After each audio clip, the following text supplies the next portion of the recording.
راستہ بنانے والوں نے راستے ہی کچھ اس طرح سے بنا رکھے ہوتے ہیں کہ وہ آزاد راستے پابند منزل تک ہی پہنچتے ہیں۔ انسان کی آزادی صرف انسان کا اپنا احساس ہے، خوش فہمی ہے یا غلط فہمی۔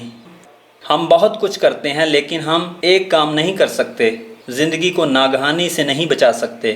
خوبصورت شہر بنا سکتے ہیں، شفاف سڑکیں بنا سکتے ہیں، کارخانے لگا سکتے ہیں، ملیں چلا سکتے ہیں، لیکن ایک بات کہ بڑے بڑے شہروں میں بھی قبرستان کے لیے جگہ مقرر کر دیتے ہیں اور ہمیں وہاں پہنچنا ہوتا ہے، نہ جانے کب کس کو بلا لیا جائے، اور یوں آزاد مقصد ایک مجبور انجام میں ختم کر دیا جائے۔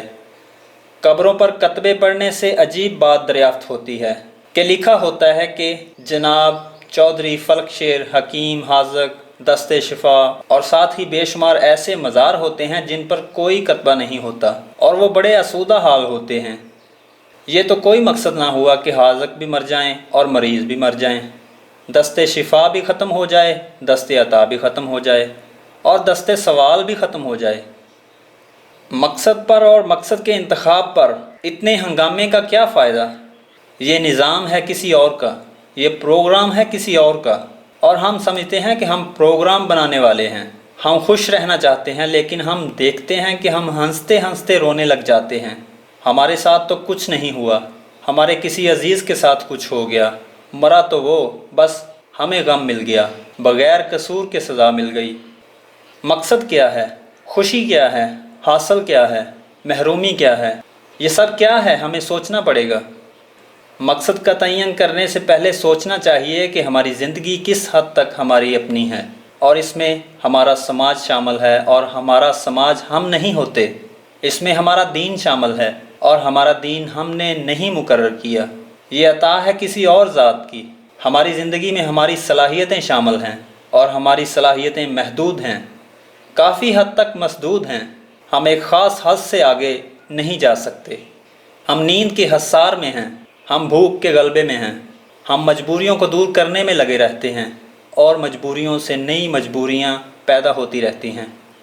زندگی ریاضی کا ایک سوال نہیں جس کا جواب معلوم ہو سکے، یہ مما ہے جسے کسی فارمولے میں بیان نہیں کیا جا سکتا۔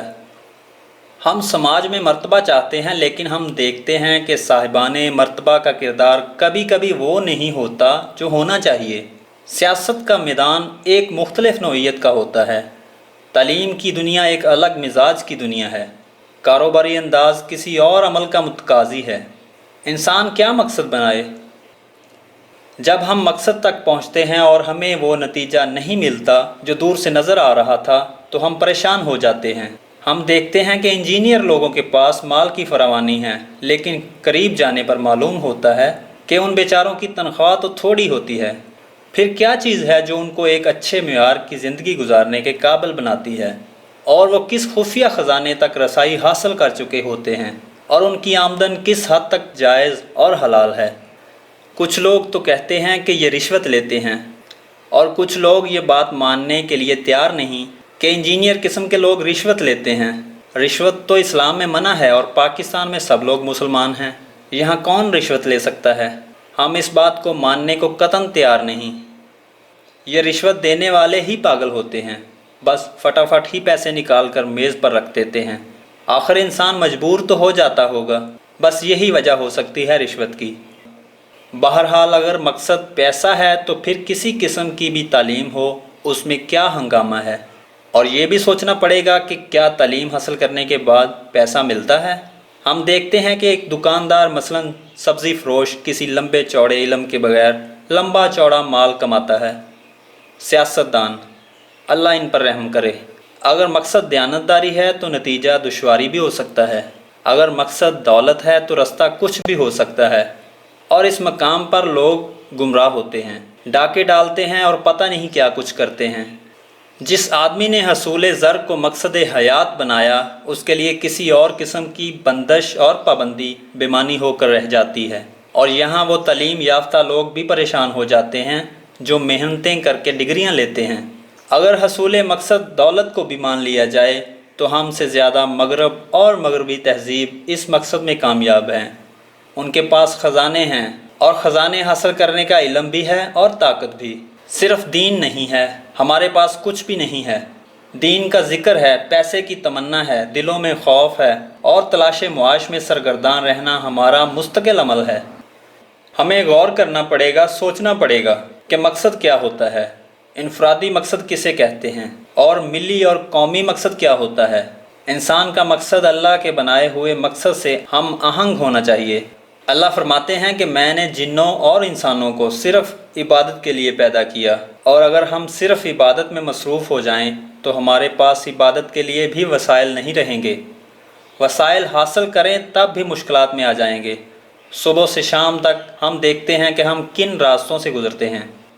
صبح لوگ اخبار پڑھتے ہیں، اس میں دین کی کوئی بات نہیں، تلاوت کرنے والے زمانے اب پرانے زمانے ہو گئے۔ ہم مختلف ذرائع سے اپنے اپنے کاروبار تک جاتے ہیں، ان ذرائع میں کوئی دینی حوالہ نہیں ہوتا۔ مثلا کسی کی گاڑی خراب ہو تو وہ کسی مقامی خانقاہ میں نہیں جائے گا بلکہ مکینک کے پاس جائے گا۔ موٹر مکینک اسلام سے ناآشنا بھی ہو سکتا ہے، اور یہی نہیں، کاریں بنانے والے کافر بھی ہو سکتے ہیں، یہودی بھی ہو سکتے ہیں۔ ہم یہودیوں کی گاڑی میں بسم اللہ پڑھ کر بیٹھ جاتے ہیں، بس اتنا ہی ہمارا اسلامی فرض ہے۔ ہم نے اس سے آگے کبھی سوچا ہی نہیں۔ لوگ کہتے ہیں کہ مسلمانوں کے پاس بھی یہودیوں کا بنا ہوا اسلحہ ہے۔ اب ایسا اسلحہ لے کر اسلامی جہاد اور عالمی جہاد کس حد تک کامیاب ہو سکتا ہے؟ کیا طاقت مقصد حیات ہے؟ طاقت تو پھر اور لوگوں کے پاس ہے۔ دین اور صرف دین سے انسان کی ضروریات پوری ہونا ذرا مشکل سا نظر آتا ہے۔ دارالعلوم سے فارغ التحصیل ہونے والے نوجوان مبلغ کسی مسجد کے امام بنا دیے جاتے ہیں، اور ایچیسن کالج کے فارغ التحصیل نوجوان عام طور پر انتظامیہ کے سربراہ بنا دیے جاتے ہیں۔ ایسا فرق اس ملک میں کیسی بات؟ کیا ایسا ممکن نہیں کہ شاہی مسجد کا امام گورنر بھی ہو، یا گورنر شاہی مسجد کی امامت کے فرائض ادا کرے؟ ہم جس کا حکم مانیں اس کے پیچھے نماز بھی پڑھیں، اور جو جتنا بڑا حاکم ہو اتنا بڑا مفتی بھی ہو، پھر بات بنتی ہے۔ یعنی سربراہ کو دونوں لحاظ سے سربراہ ہونا چاہیے، دنیاوی اور دینی دونوں طرح سے، اور اس طرح مقصد تخلیق پاکستان آسانی سے واضح ہو سکتا ہے۔ ہمارا ذاتی مقصد ایک ذاتی زندگی کی آسودگی ہو سکتا ہے، لیکن اجتماعی مقصد ذاتی سفر کی کامیابی کے علاوہ ایک ملی سفر کے سر انجام دینے کا نام ہے۔ اگر ذاتی مقصد ملی مقصد سے متضاد ہو تو بھی بے معنی، اور دینی مقصد سے مختلف ہو تو بھی بے مقصد۔ لہٰذا مقصد تجویز کرنے والے بڑے فکر اور تدبر سے کام لیں کہ طالب علموں کے لیے ایک کامیاب زندگی کا حصول بھی ممکن ہو، اور کامیاب قوم کا حصول بھی، ورنہ ذاتی کامیابیاں ہی اجتماعی ناکامی کا باعث ہو سکتی ہیں۔ اگر ذاتی مقصد کا حصول یہی ہے کہ اس ملک کو اپنے لیے استعمال کیا جائے تو وہ آدمی کہاں سے آئیں گے جو اس ملک کے لیے استعمال ہوں؟ پروفیشن ایک وبا ہے جو ملک کو نقصان پہنچا سکتی ہے۔ ہر آدمی الگ کامیاب ہے، لوگ مال جمع کرتے ہیں، گنتے رہتے ہیں، اور ان کے لیے ارشاد باری تعالیٰ واضح ہے کہ یہ لوگ کہاں پہنچا دیے جائیں گے، ایک کھولتی ہوئی آگ۔ اگر ملک کو ایک درخت سمجھ لیا جائے تو ایسا لگتا ہے کہ ہر بامقصد انسان اپنی سہولت کے لیے اس کی ایک آدھ شاخ کاٹ لیتا ہے، اور اب کوئی انسان نظر نہیں آتا جو اپنے آپ کو قربان کر کے اس درخت کی خدمت کرے۔ جو شخص صرف مال اکٹھا کر رہا ہے اس کے لیے سکون کی دولت ناممکن کر دی جاتی ہے۔ ملک قربانیوں سے بنتے ہیں، ملک آسائش حاصل کرنے والوں کے ذریعے سے مضبوط نہیں ہو سکتا۔ ملکوں کی ترقی کے لیے مضبوط کردار، ایک بامقصد قوم اور ایک لگن درکار ہے جس میں اللہ کے فرمان بھی پورے ہوں اور ہمیں اس دنیا کے معیار کے مطابق ترقی بھی حاصل ہو۔ ابھی وقت ہے، ایسا نہ ہو کہ ہم صرف بحث کرنے والی قوم بن کر رہ جائیں۔